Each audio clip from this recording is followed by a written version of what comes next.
Sosok Menhans Djafri, teman seangkatan Prabowo di Akabri kini jabat 4 posisi di pemerintahan. Menteri Pertahanan Safri Samsudin resmi mendapat tugas baru dari Presiden Prabowo Subianto.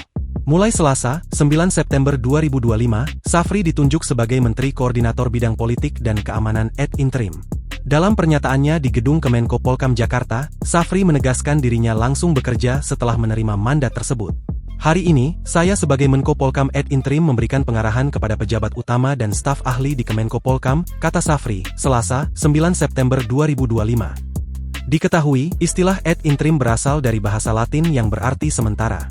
Dalam pemerintahan, pejabat ad interim bertugas mengisi kekosongan jabatan sementara hingga ada pejabat definitif.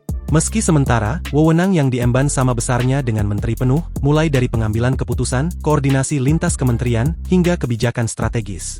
Melansir Kompas.com, Safri Samsudin lahir di Makassar, Sulawesi Selatan, 30 Oktober 1952. Dia dikenal sebagai purnawirawan TNI yang karir militernya cukup panjang sebelum terjun ke pemerintahan. Berikut rekam jejak militernya yang mencakup posisi penting seperti Komandan Nanggala 10 Timur 1976, Komandan Nanggala 21 Aceh 1977, Komandan Tim Maleo Irja 1987, Satgas Kopassus Timur 1990, Kasdam Jaya 1996, Pangdam Jaya 1997, Staf Ahli Panglima TNI 1998, Korps Ahli Panglima TNI 2001.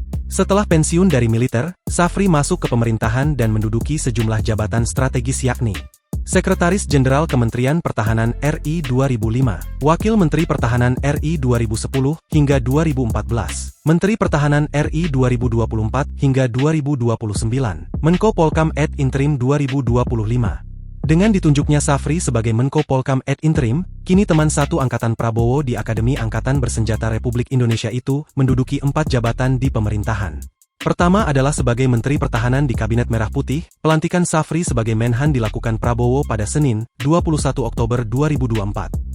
Jabatan kedua Safri adalah sebagai Ketua Harian Dewan Pertahanan Nasional. Ia dilantik Prabowo sebagai Ketua Depan pada Senin, 16 Desember 2024. Pengangkatan Safri sebagai Ketua Depan berdasarkan Keputusan Presiden Nomor 87M Tahun 2024 tentang pengangkatan Ketua Harian dan Sekretaris Dewan Pertahanan Nasional. Jabatan ketiga Safri adalah sebagai Ketua Tim Pengarah Penertiban Kawasan Hutan. Posisi tersebut akan memimpin Satuan Tugas Penertiban Kawasan Hutan untuk lahan kelapa sawit. Satgas itu dibentuk melalui Peraturan Presiden Nomor 5 Tahun 2025 tentang penertiban kawasan hutan. Dikutip dari berkas.dpr.go.id, Perpres 5 2025 lahir dengan tujuan untuk penanganan dan perbaikan tata kelola kegiatan pertambangan, perkebunan, dan atau kegiatan lain di dalam kawasan hutan. Terbaru, Safri Samsudin ditunjuk Prabowo sebagai Menko Polkam ad interim untuk menggantikan Budi Gunawan. Download Tribun X sekarang, menghadirkan lokal menjadi Indonesia.